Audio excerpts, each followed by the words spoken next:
Di ba? Nandoon daw si Bato de la Rosa sa kanyang home court, mga kababayan. Walang problema. Home court ko ang Davao. Bato de la Rosa, shrug off, no? Recall of policy security.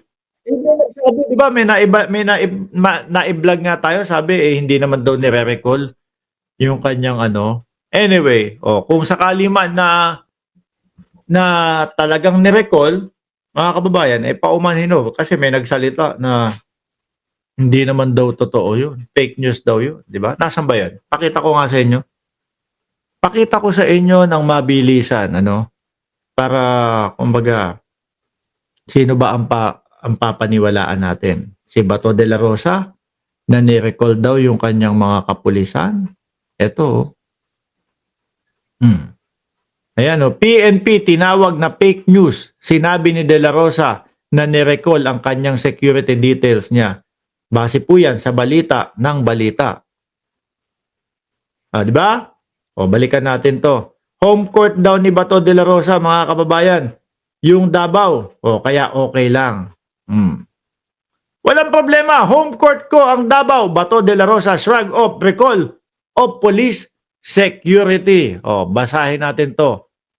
Yung kay de la Rosa. De la Rosa said, it was understandable that they would be recalled amid possible international criminal court arrest warrant against him for alleged crime against humanity with former President Duterte.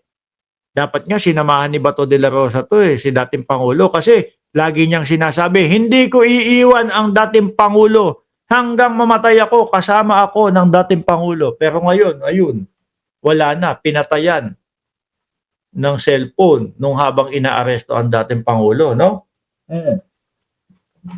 Sabi ni JM third degree, Boss Mark, yung picture ulit ni Bato na may buhok, pwedeng pang profile. Sabi, itong pag-uwi ko sa Davao, wala na akong security. Pinapa-report na sila sa unit nila, sabi daw ni Bato de la Rosa. Pero sabi ng PNP, hindi naman daw, no? Nag-iwas lang sila na mamaya magka-problema sila. So naintindihan ko, hindi sila kasama sa panggigipit, kundi pag-iiwas lang sila na magka-problema. Naku, ano ba siya sabi ni Bato? Wala man problema kasi pag andito ako sa Davao, no? Taga dito ako sa Davao, home court ko man ito. Ngayon mga bossing, biglang pumasok sa isip ko, ngayon lang. Hindi kaya yun din yung nangyari kay Buloyski? Kaya po yung kanyang hinaharap na kaso, Davao nga, di ba? Home court nila. Nabasura sa Davao. Kaya nung pinarebisa po ng Secretary of Justice na si Boying Remulla, na-realize nila, dapat magtuloy ito. Hindi kaya ganun din kaya, no? May pa home court kasi sila Wala namang problema. Kasi pag dito ako sa Davao, taga dito ako sa Davao, home court ko man ito. Lahat ng tao dito, kaibigan man ako. Hindi mo sure. Di ba, Geometry Dash? Hindi mo sure. Baka mamaya meron dyan mga lalo na pagka nagkapatungan na sa ulo. 5 million sa ulo ni Toba. Po, mga kababayan. Kaibigan man, baka maikantaho yan. Kaya nga ang daming nag-report sa akin ng mga retired na mga pulis, sundalo, dahil alam nila na wala akong security, walang problema. Mga retired daw mga kababayan. Ang alam kong merong grupong ganon, yung grupo ni Dado. Yung grupo ni Dado na tinatawag na FGF daw no? Nung nakita ko naman yung litrato ng mga grupo ni Dado, mga kababayan, yung kung yung Bengbeng may bigat na kalahating kilo o 3/4 o 1 kilo, hindi na humaiaangat ng ganun yun, hindi na humaitututok. Paano makakalaban yun? Di ba yun yung pinagmamalaki ni Dado? May 40 mil akong kasama. FGF daw ang tawag nila doon. Nung pong kinasuhan na ni Torre, ice cream vlog na lang daw no? Yung tapang nawala na. 40 million ang aking kasama. Pupunta kami dyan sa ganito, ganyan. Lumabas yung kaso ni Torre. Pinagpaliwanag sila, kinabukasan. Nandito po ako sa Baguio, no? Masarap po ang ice cream dito. Biglang naging ice cream. Yung nakita ko yung litrato ng FGF ni Dado. Siguro paghawak po ng beng-beng nung gano'n na, may nginig na ho eh. Baka yung pagpindot ho sa gatilyo, hindi na humapindot, mga kababayan. Baka yun yung ipinagmamalaki ni Bato de la Rosa. Di ba? Baka yun yung ipinagmamalaki ni Bato de la Rosa na sasama sa kanya at nagbibigay ng suporta sa kanya. Ulitin ko, Tobats, no?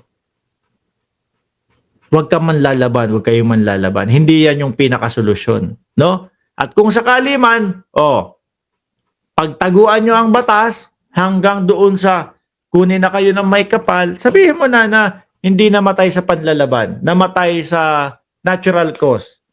Kaya lang, yung iiwan nilang legasiya po sa Pilipinas, si Bato de la Rosa, ano yan eh, merong mga reklamo dyan, nagtago yan eh, no? Merong mga hindi sinagot na mga na mga reklamo sa kanila. Madami daw mga pinatay yan, di umano.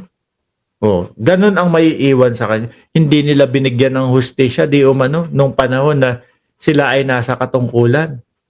Inabuso nila yung kanilang katungkulan, ibinabuso nila yung kanilang kapangyarihan. Ganun ang maiiwan at tatatak sa isipan ng sambayan ng Pilipino. Di ba? Hindi yung si Bato de la Rosa, ang daming nagreklamo dyan. Sinagot niya lahat. Di ba? Sinagot niya lahat. Napatunayan niya na siya ay walang kinalaman at walang kasalanan. Iiwan niya ang mundong ibabaw ng malinis. Pero yung ganito, tago-tago, wala.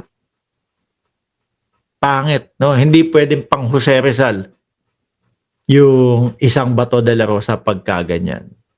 Di ho ba, mga kababayan? Sabi ni Rani Minam, ang tapang at yabang ni Bato, parang yung amo mo ngayon nanginginig na ka na sa takot. Tingin ko hindi na ho magpapahuli ito. Kung sakali man na ma-corner, tingnan natin kung manlalaban o hindi. Pero sa tingin ko, pag na-corner to, sasama lang din ho to. Takot naman siguro mamatay yan. No, at sana hindi man laban, sayang ang buhay. Isang mabilis ang shout out tayo, 1 minuto. Nandiyan si Albert Kiambao, sabi PDP zero vote, no? Nag-flood si Albert. Sa susunod po mga kababayan, wag po kayong magpa-flood. Isang beses lang okay na 'yun. Kasi tinatanggal po namin kapag naka-flood kahit na po pro sa gobyerno yung inyong ipinopost. Nandiyan si Rani Minam, si Leaf Morgan, si Joseph Milo Carcasona, no, si Ma'am Chris Rowe, shoutout po sa inyo. Si Ventilador, nako, humanda ka, Ventilador Junior, sa susunod. No, yung pangalan mo nandoon na din sa sa confidential funds. Kasi si Jugs de Asim, aka Jogang Maasim, nandoon na sa confidential funds, di ba? Malamang masama ka.